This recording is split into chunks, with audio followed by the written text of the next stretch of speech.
It was supposed to be just another routine day in the skies. Families, tourists, businessmen. Hundreds of passengers filled two of the largest airplanes in the world, excited for their journeys. But destiny had other plans.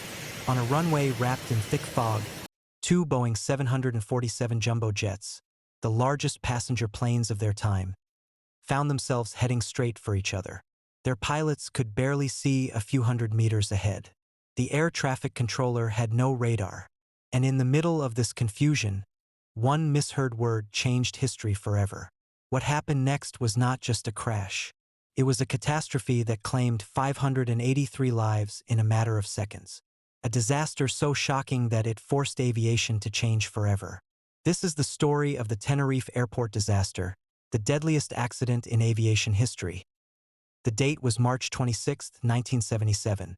Pan Am Flight 1736, a Boeing 747, took off from Los Angeles International Airport.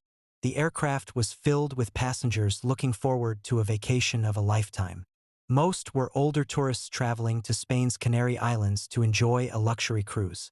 The plane made a stop in New York to pick up more passengers before crossing the Atlantic Ocean. On board were 380 people, cared for by 13 flight attendants and guided by a highly experienced cockpit crew. Captain Victor Grubbs, First Officer Robert Bragg, and Flight Engineer George Warnes. Meanwhile, hundreds of miles away in Amsterdam, another jumbo jet was preparing for the same destination. KLM Flight 4805, also a Boeing 747, was scheduled to fly to Las Palmas in the Canary Islands. Its captain was Jacob Veldhuizen van Zanten, one of KLM's most senior and respected pilots, so famous that his face even appeared in airline advertisements. With 235 passengers and 11 crew, his aircraft was also full. Two planes, two stories, both unknowingly set on a collision course as both flights crossed the skies toward the Canary Islands. A shocking event unfolded on the ground. At Las Palmas Airport, the destination of both planes, a terrorist group planted a bomb in a flower shop inside the terminal. When the bomb exploded, chaos spread instantly. The airport was evacuated. All incoming flights, including the Pan Am and KLM 747s, were diverted. The nearest airport capable of handling such large aircraft? A much smaller one on the island of Tenerife. Tenerife's Los Rodeos Airport was not designed for heavy traffic. It had only one main runway, a single taxiway, and a small terminal. But suddenly, it was swarmed with dozens of diverted flights. Jets were parked shoulder to shoulder on the apron, and the airport staff were overwhelmed. And to make things worse, Tenerife's mountainous location made it prone to sudden, heavy fog. The stage for disaster was set. KLM's 747 landed first at Tenerife. The captain decided to refuel immediately, filling the tanks for the return trip to Amsterdam. It was a routine decision, but one that would have deadly consequences. Because the KLM was refueling, it blocked the narrow taxiway. Other planes, including the Pan Am jumbo jet, had no choice but to wait on the crowded apron until the Dutch aircraft moved. For hours, passengers sat inside their planes, restless and unaware of the danger that was slowly building. Meanwhile, fog rolled across the runway in patches. At times, visibility was clear, but minutes later, pilots couldn't see more than a few hundred meters ahead. Finally, the KLM finished refueling. The control tower instructed the Dutch jet to taxi onto the main runway itself, roll all the way to the far end, turn around, and line up for takeoff.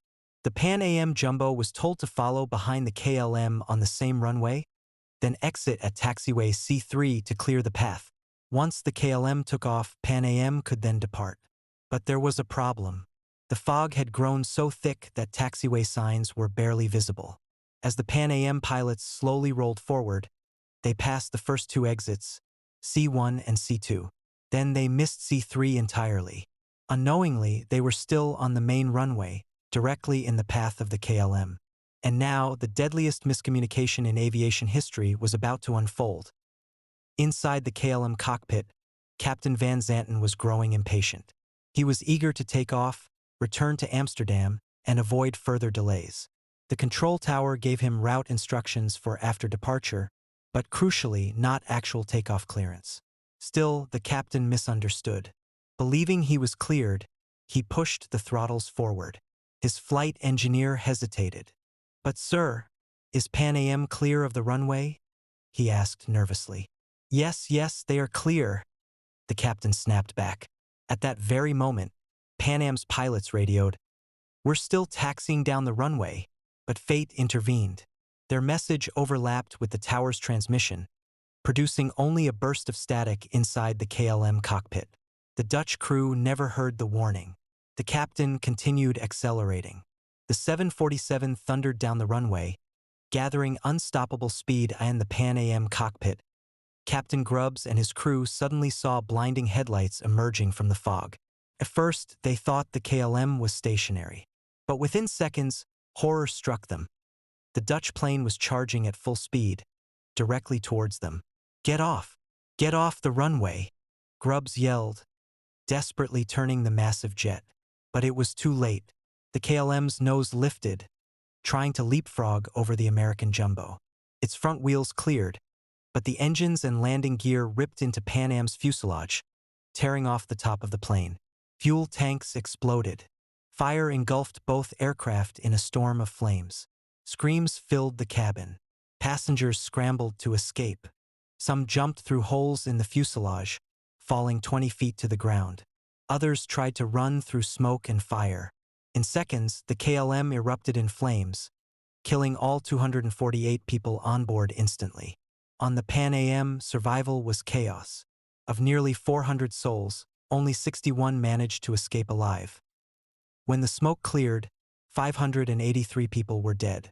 The Tenerife disaster became the single deadliest accident in aviation history, and it hadn't even happened in the air, but on the ground. The world was stunned. How could two of the most advanced jets, flown by highly experienced crews, collide on a runway? Investigators worked tirelessly. The black boxes revealed everything: the overlapping radio calls, the confusion in the cockpit, the fog, the impatience of the KLM captain, and the tragic missed exit of Pan Am. The investigation concluded that multiple factors caused the crash. The bomb in Las Palmas forced diversions. KLM's decision to refuel blocked taxiways. The fog reduced visibility. Pan Am missed the C3 exit. And finally, KLM's captain took off without clearance. But out of tragedy came change. Aviation authorities rewrote communication rules. Phrases like "cleared for takeoff" became mandatory and could not be shortened. Cockpit communication was reformed so that junior crew could question captains more firmly. Ground radar became standard at busy airports. Runway markings were improved worldwide. The Tenerife disaster became aviation's greatest wake-up call. Its lessons have saved countless lives in the decades since. Today, Tenerife has two airports. The old one, Los Rodeos, still stands as a reminder of tragedy, while the new southern airport handles most traffic. But the story of that foggy afternoon in 1977 continues to haunt aviation history. It is a reminder that in the skies, even the smallest mistake, the slightest miscommunication, can change hundreds of lives in an instant. This was the story of the Tenerife Airport Disaster, the day when two giants collided in the mist, and the world learned that clarity in communication can mean the difference between life and death.